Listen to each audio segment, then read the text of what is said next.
2011년 김정일 사망 직후 평양에서는 특별 선발이 시작되었습니다. 그들이 찾던 건 18세에서 23세 사이의 완벽한 여성들이었죠. 북한 전역에서 비밀리에 진행된 특별 선발 작업 당시 평양음악무용대학을 졸업하던 한 여성도 그 명단에 올랐습니다. 위대하신 장군님을 모실 영광이라는 말과 함께 새벽에 끌려간 그녀가 마주한 현실은 8년간의 악몽이 시작되는 순간이었죠. 하지만 2017년 중국 공연에서 몰래 구해온 한국 드라마 하나가 그녀의 인생을 완전히 바꿔놓았습니다. 그 작은 USB가 어떻게 한 여성을 압록강 너머로 이끌었는지 2011년부터 2019년까지 8년간의 기록을 공개합니다. 끝까지 시청해주시면 감사드리겠습니다. 구독과 좋아요로 응원해주세요. 그 모든 것은 이렇게 시작되었습니다. 2008년 봄, 제가 18살 되던 해였습니다. 평양음악무용대학 성악과에 합격했다는 통지서를 받아들고 어머니와 함께 펑펑 울었던 기억이 지금도 생생합니다. 당 간부이신 아버지의 추천서도 있었지만 무엇보다 제 실력을 인정받았다는 게 너무 기뻤거든요. 동네에서 노래 잘하기로 소문났던 제가 드디어 평양에서 제대로 된 예술 교육을 받게 된 거였으니까요. 우리 집은 평양 중구역에 있었습니다. 평양 한복판이라고 보시면 돼요. 아버지가 당 간부셨기 때문에 배급도 괜찮은 편이었고 명절 때면 백미의 고기까지 나왔으니까요. 어머니는 그 재료들로 정말 맛있는 음식을 만드셨어요. 특히 된장찌개 맛은 지금 생각해도 침이 고이네요. 저보다 2살 어린 남동생도 있었는데 그 녀석은 누나가 대학생 된다고 자랑스러워하면서도 한편으론 부러워했죠. 대학 생활은 정말 행복했습니다. 매일 아침 6시면 일어나서 발성 연습을 했어요. 노래소리가 복도에 가득했죠. 하루에 8시간씩 성악, 무용, 피아노를 배웠는데 힘들다는 생각보다는 내가 정말 예술가가 되는구나 하는 설렘이 더 컸습니다.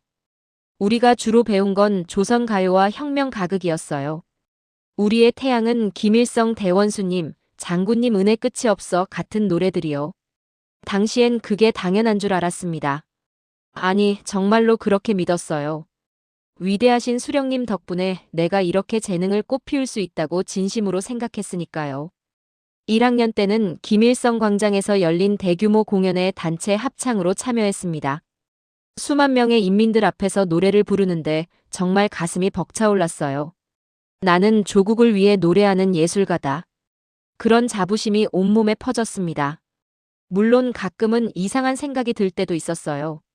중국에 사시는 먼 친척이 명절에 오셨을 때 그분이 입고 온 옷이 너무 화려한 거예요. 우리는 주로 검정이나 회색 옷을 입는데 말이죠. 왜 우리는 색깔 있는 옷을 자유롭게 못 입을까? 하는 의문이 들었지만 곧 사상 교육 시간에 배운 대로 부르주아의 타락한 문화라고 스스로를 다잡았습니다. 3학년이 되던 2010년 교수님께서 이런 말씀을 하셨어요. 너희 중에 뛰어난 학생들은 졸업 후 국립예술단에 들어갈 수 있을 것이다. 저는 그 말에 가슴이 뛰었습니다. 국립예술단원이 되면 전국을 다니며 공연할 수 있겠구나. 어쩌면 외국 공연도 갈 수 있을지 몰라. 그런 꿈을 품고 매일 더 열심히 연습했습니다. 그해 겨울, 2011년 졸업을 몇 달 앞두고 있던 어느 날이었습니다. 21살이 되던 해봄, 제 인생을 완전히 바꿔놓을 일이 일어났죠. 그때만 해도 저는 몰랐습니다. 제가 꿈꾸던 큰 무대가 어떤 의미인지, 그리고 그 무대 위에 서기 위해 제가 무엇을 잃게 될지를요. 여러분, 그때의 저는 정말 순수했습니다. 노래하고 춤추는 게 전부인 예술만 알던 21살 청년이었어요. 하지만 곧 알게 되었죠.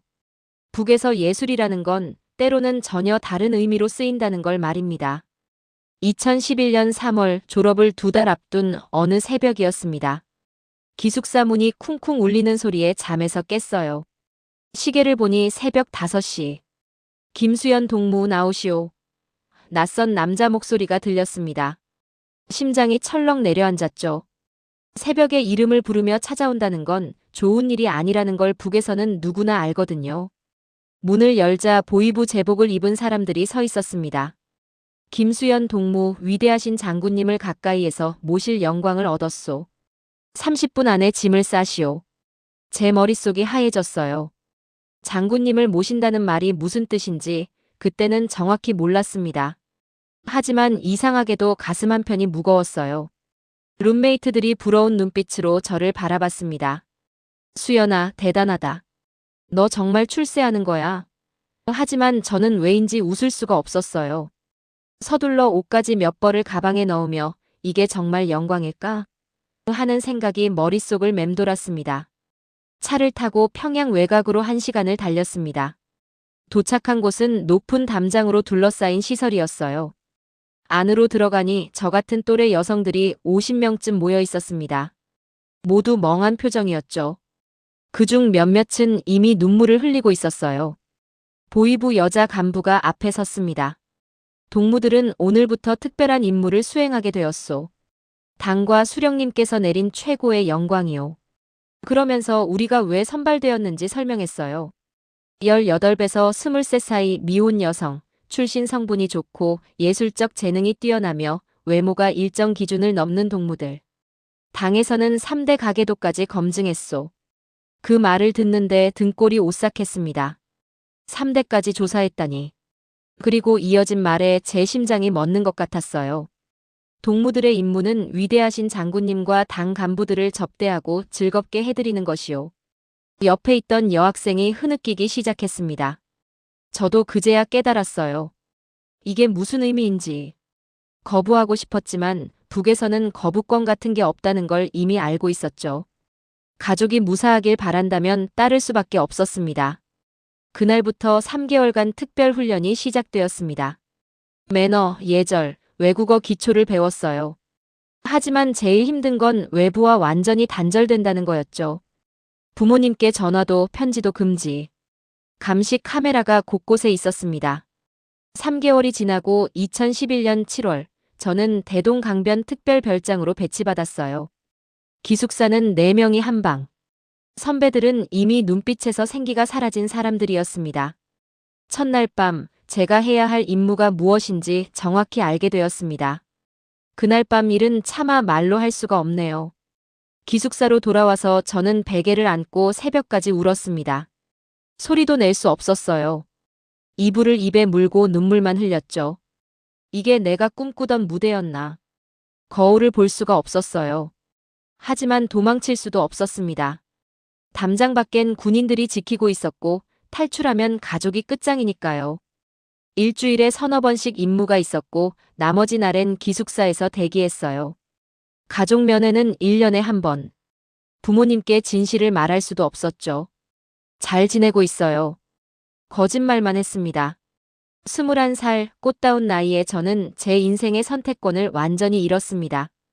그렇게 저의 긴 악몽이 시작되었고 그 악몽은 무려 8년간 계속될 줄 그때는 꿈에도 몰랐습니다. 그렇게 6년이 흘렀습니다. 2011년부터 2016년까지요. 저는 로봇처럼 살았어요. 감정을 죽이는 법을 배웠습니다. 거울 속 제 모습은 낯선 사람 같았지만 그렇게라도 견뎌야 했어요. 부모님과 동생을 지키기 위해서요. 그러던 2017년 여름, 제 인생을 또 한 번 바꿀 일이 일어났습니다. 중국 선양 공연이 있었어요. 북에서는 가끔 중국의 예술단을 보내 외화를 벌거든요. 저는 이전부터 한국 드라마를 몇 편 본 적이 있었어요. 중국 출장 때마다 몰래 구해봤거든요. 그런데 이번엔 더 새로운 걸 보고 싶었습니다. 공연이 끝난 날, 저는 조선족 유통업자를 찾아갔어요. 최신 거 있어요? 제가 물었어요. 그분이 주위를 살피더니 작은 USB를 보여줬습니다. 도깨비요. 요즘 제일 인기예요. 손에 쥐어진 USB가 뜨거웠어요. 이걸 보면 안 돼. 적발되면 끝장이야. 하지만 그날 밤 조심스럽게 노트북에 꽂았습니다. 화면에 나타난 건 도깨비라는 드라마였습니다. 첫 장면부터 충격이었어요. 화려한 서울거리, 밤하늘의 불빛들, 자유롭게 걷는 사람들. 이게 정말 남조선이야? 화면 속 서울은 평양보다 훨씬 화려했습니다. 그날 밤 5편을 정주행했어요. 예전에 봤던 별에서 온 그대, 태양의 후예도 신기했지만 이 도깨비는 차원이 달랐어요. 더 화려하고 더 자유롭고 더 현실적이었거든요. 드라마 속 사람들은 카페에서 자유롭게 데이트하고 편의점에서 밤늦게까지 수다 떨고 거리를 마음껏 걷고 있었어요. 이게 진짜 현실에서 가능한 거야? 화면을 보면서 계속 중얼거렸습니다. 평양으로 돌아온 뒤에도 그 장면들이 머릿속을 떠나지 않았어요. 예전에 봤던 드라마들은 신기하다 정도였는데 이젠 달랐어요. 저건 진짜야. 저 사람들은 정말 저렇게 살고 있어. 근데 우린 왜 이래? 며칠 뒤 기숙사 박미선 언니에게 조심스럽게 물었습니다. 언니, 혹시 남조선 드라마 본 적 있어요? 미선 언니가 주위를 둘러보더니 작은 목소리로 말했죠. 나도 봤어. USB 있어. 그날부터 우리 5명의 비밀 모임이 더 활발해졌습니다. 예전부터 몰래 봤지만 도깨비 이후론 달라졌어요. 중국 출장 때마다 USB를 적극적으로 구해왔고 응답하라 1988 최신 K-팝까지 정주행했습니다. 볼 때마다 이게 진짜 현실이야? 라는 말이 절로 나왔어요. 제일 충격적이었던 건 사람들이 자유롭게 말하는 거였어요. 정부를 비판하는 장면도 나오고 대통령을 풍자하는 예능도 있었어요. 저래도 잡혀가지 않는 거야?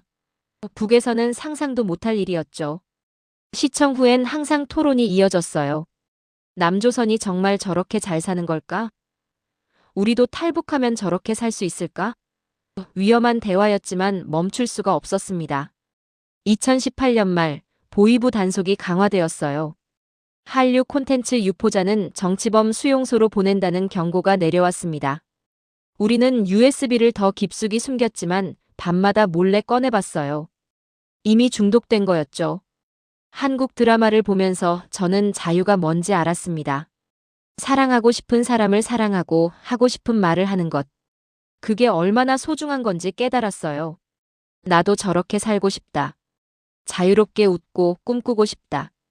그 생각이 점점 커졌습니다. 하지만 그 꿈이 곧 악몽으로 바뀔 줄은 그때는 몰랐습니다. 2019년 1월 제 인생에서 가장 무서웠던 달이 시작되었습니다.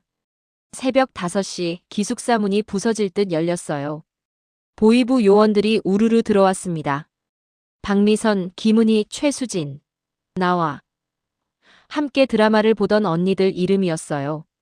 3명은 얼굴이 하얗게 질린 채 끌려갔습니다. 무슨 일이에요? 제가 물었지만 대답은 없었어요. 다만 보위부 요원 한 명이 차갑게 말했죠. 한류 콘텐츠 유포죄.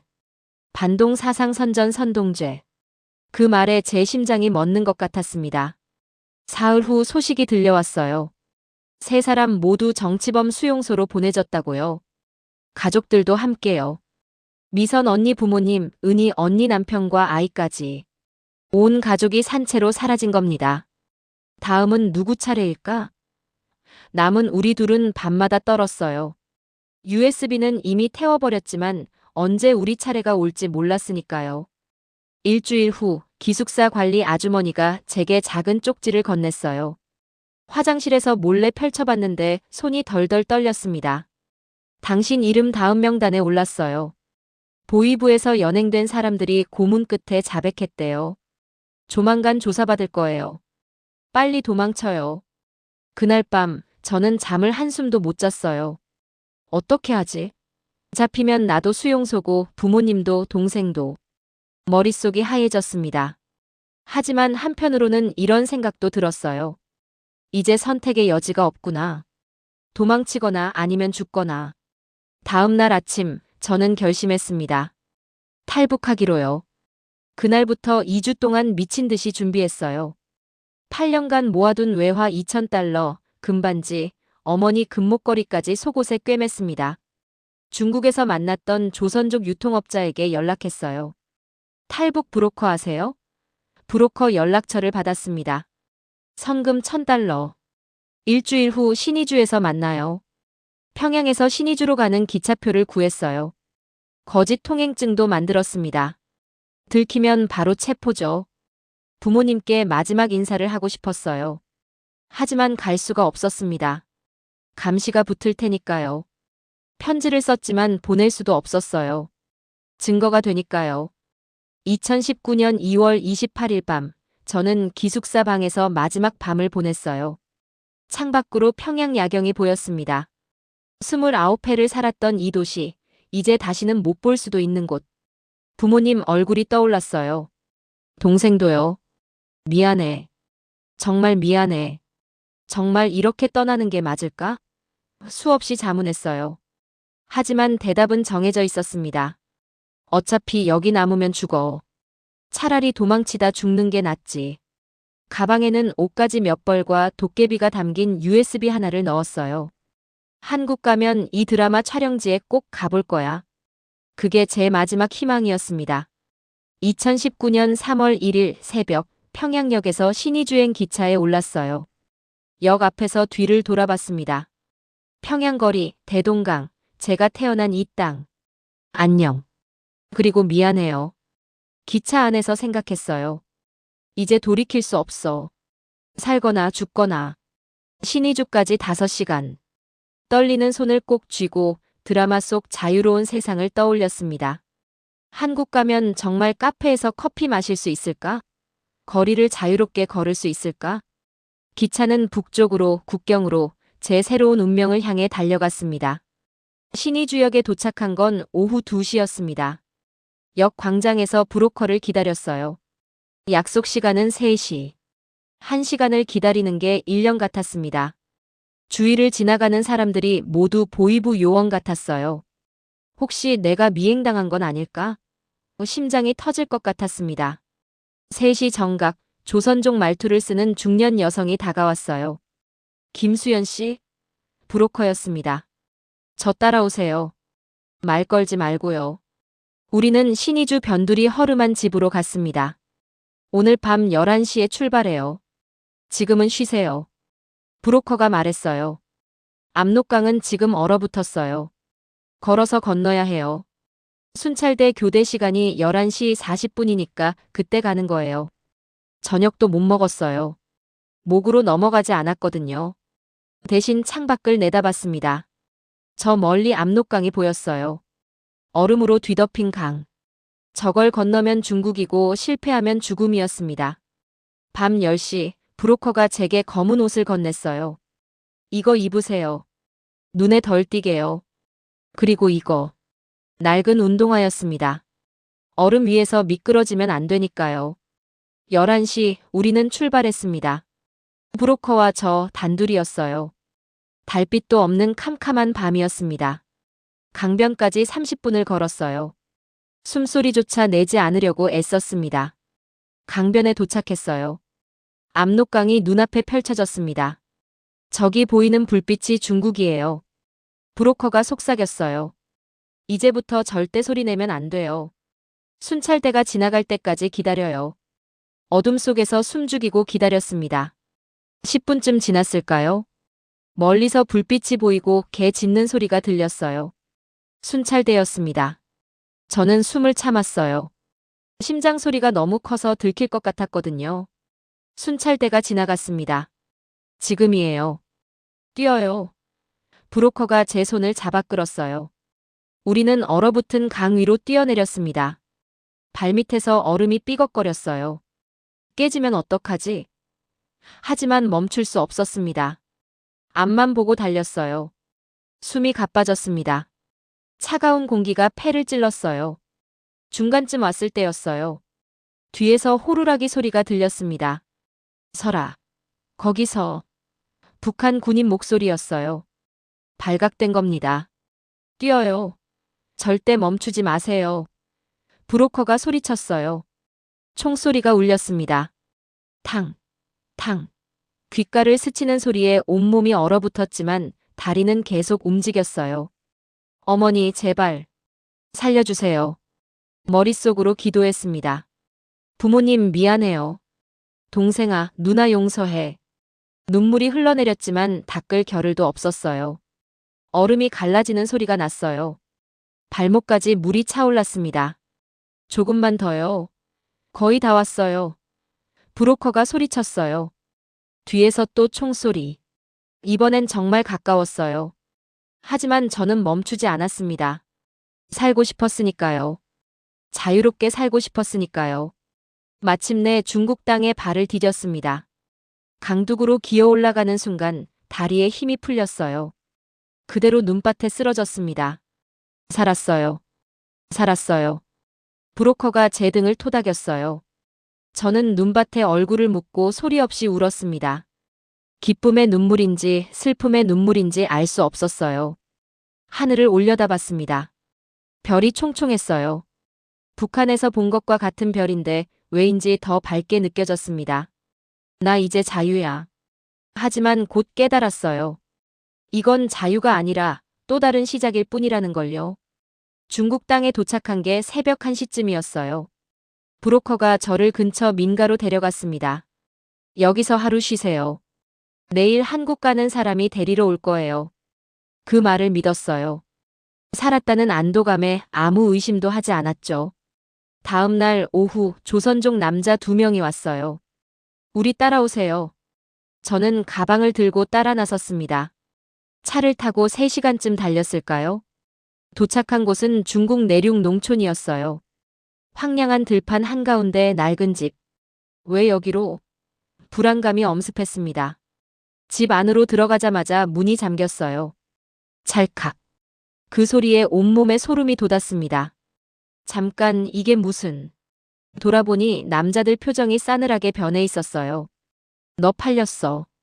50만 위안에. 한 명이 비웃듯 말했습니다. 여기 총각한테 시집 가는 거야. 순순히 따르면 다치지 않아. 그제야 깨달았어요. 첫 번째 브로커가 저를 인신매매단에 넘긴 겁니다. 제가 준 1,000달러로는 부족했던 거죠. 더 큰 돈을 받고 저를 팔아넘긴 거예요. 안 돼요. 저 한국 가야 해요. 소리쳤지만 소용없었어요. 한국? 꿈깨. 여기서 평생 살 거야. 도망치면 북으로 송환시킬 거고. 협박이었습니다. 사흘 후 저는 40대 중국 농촌 총각에게 신부로 넘겨졌어요. 낮에는 농사일, 밤에는. 차마 말할 수 없네요. 도망치려 하면 북으로 송환시킨다고 협박했어요. 북한보다 더한 지옥이었습니다. 석 달이 지났어요. 봄이 왔고 장날이 돌아왔습니다. 그 남자가 저를 시장에 데려갔어요. 도망치지 마. 감시한다. 경고하고는 농기구 파는 곳으로 갔습니다. 그때였어요. 화장실 간다고 하고 뒤편으로 갔어요. 그리고 뛰었습니다. 미친 듯이 뛰었어요. 20분쯤 달렸을까요? 길가에 교회 십자가가 보였어요. 저기다. 마지막 힘을 다해 뛰어들어갔습니다. 살려주세요. 제발. 교회 문을 두드렸어요. 조선족 목사님이 나오셨습니다. 무슨 일이에요? 저는 울먹이며 말했어요. 저 탈북자예요. 인신매매당했어요. 한국 가고 싶어요. 목사님 얼굴이 굳어졌어요. 들어오세요. 빨리. 저를 지하실로 데려가셨습니다. 여기서 숨어 있어요. 제가 도와드릴게요. 일주일 후 목사님이 다른 탈북민 5명을 데려왔어요. 이분들도 한국 가려는 사람들이에요. 함께 가세요.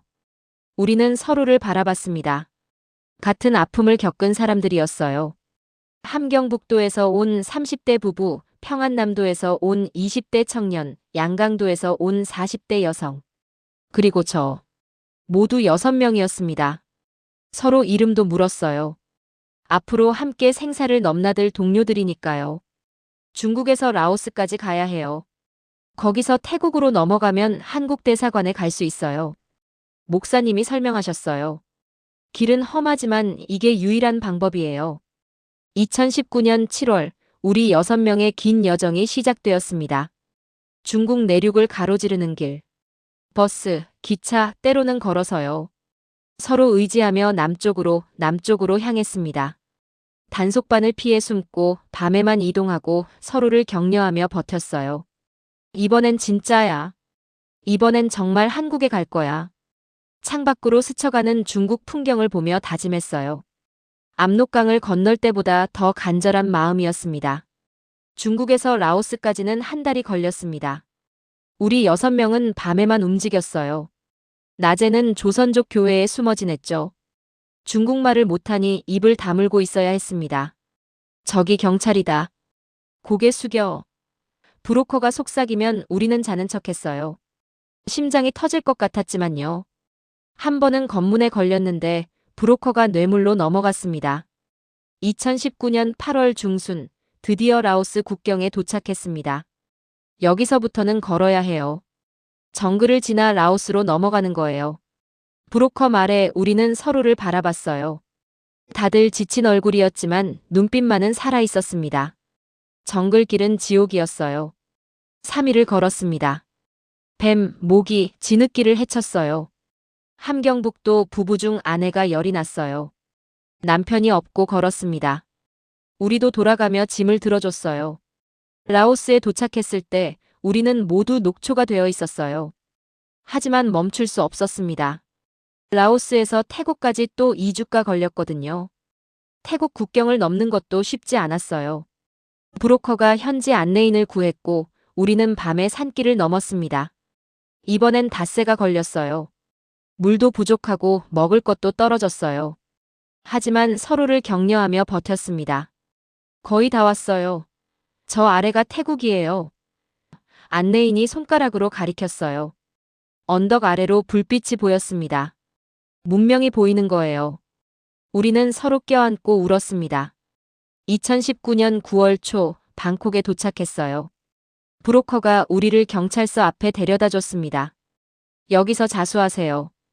6명이 손을 꼭 잡고 들어갔어요. 우리는 북한에서 왔습니다. 한국 망명 신청합니다. 경찰이 통역을 불렀고 우리 이야기를 들었습니다. 태국 이민국 수용소로 이송되었어요. 거기서 3주를 기다렸습니다. 한국 영사관 직원이 왔어요. 신원 확인하고 서류 처리하면 한국 갈 수 있어요. 그 말에 눈물이 났습니다. 정말 한국에 갈 수 있는 거예요. 수용소 생활은 편하지 않았어요. 좁은 방에 여러 명이 함께 지냈고 음식도 입에 안 맞았죠. 하지만 불평하는 사람은 아무도 없었어요. 곧 한국이야. 조금만 참자. 밤마다 우리 6명은 모여 앉아 이야기했어요. 한국 가면 뭐 하고 싶어요?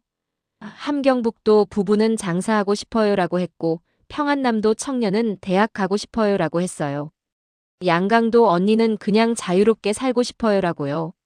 제 차례가 왔어요. 저는요. 잠시 생각했습니다.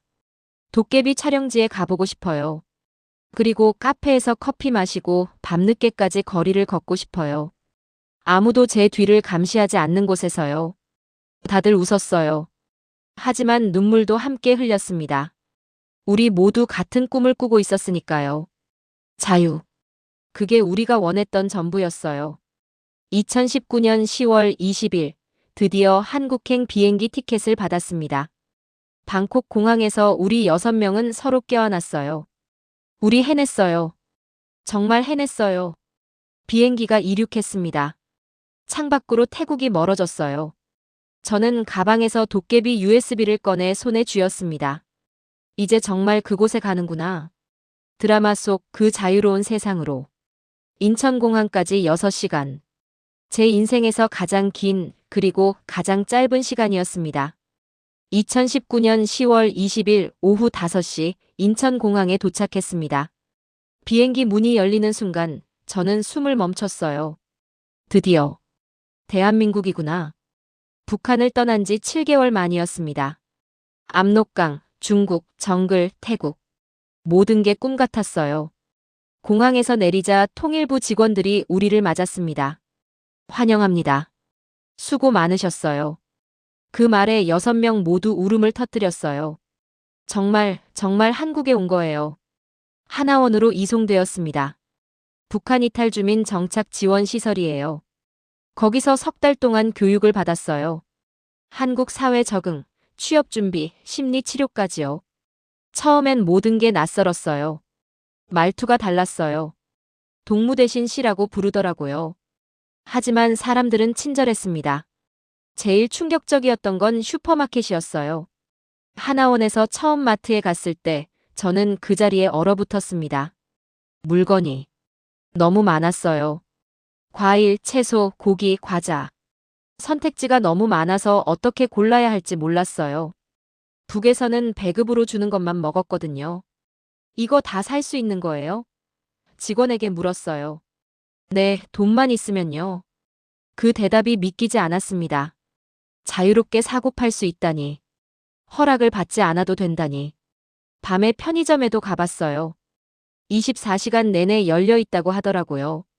새벽 2시에도 라면을 사 먹을 수 있어요. 북에서는 밤 9시면 모든 게 닫히는데 말이죠. 드라마 도깨비에서 봤던 그 장면이 현실이었어요. 2020년 1월 하나원을 수료했습니다. 정부 지원으로 임대 아파트에 입주했어요. 거의 무상 수준이었죠. 제 집이 생긴 겁니다. 취업 준비를 시작했습니다. 취업은 쉽지 않았지만 포기하지 않았어요. 작은 회사에 취직했습니다. 첫 월급을 받던 날 울었어요. 내가 번 돈이야. 자유롭게 쓸 수 있는 내 돈. 1년쯤 지나 생활이 안정되자 부모님께 송금을 시작했어요. 중국 브로커를 통해서요. 어머니, 아버지, 제가 잘 살고 있어요. 답장은 없었지만 돈은 잘 전달되었다고 했어요. 그것만으로도 위안이 되었습니다. 2023년 탈북민 인권 강연을 시작했어요. 학교, 교회에 가서 제 이야기를 했습니다. 북한 사람들도 착해요. 그냥 체제가 나쁜 거죠. 여러분, 제가 하고 싶은 말은 이거예요. 자유는 공짜가 아니에요. 목숨을 걸고 얻은 거예요. 여러분이 당연하게 누리는 이 자유, 정말 소중한 거예요. 카페에서 커피 마시는 것, 밤늦게 거리를 걷는 것, 하고 싶은 말을 하는 것. 이 모든 게 기적이에요. 지금도 북한에는 2,500만 명이 살고 있어요. 제 부모님도 동생도 거기 있어요. 언젠가 통일이 되면 그들을 다시 만날 수 있겠죠. 그날을 꿈꾸며 살아갑니다. 2024년 저는 35살이 되었어요. 한국에서 보낸 시간이 북한에서 산 시간만큼 길어지는 날도 올 거예요. 그때쯤이면 저도 완전한 한국 사람이 되어 있겠죠. 어제는 정말 도깨비 촬영지에 다녀왔어요. 덕수궁 돌담길이요. USB를 품에 안고 그 길을 걸으며 울었습니다. 내가 정말 여기 왔구나. 꿈이 이루어졌구나. 여러분, 제 이야기를 들어주셔서 감사합니다. 저는 오늘도 자유를 누리며 살아갑니다. 그리고 기도해요.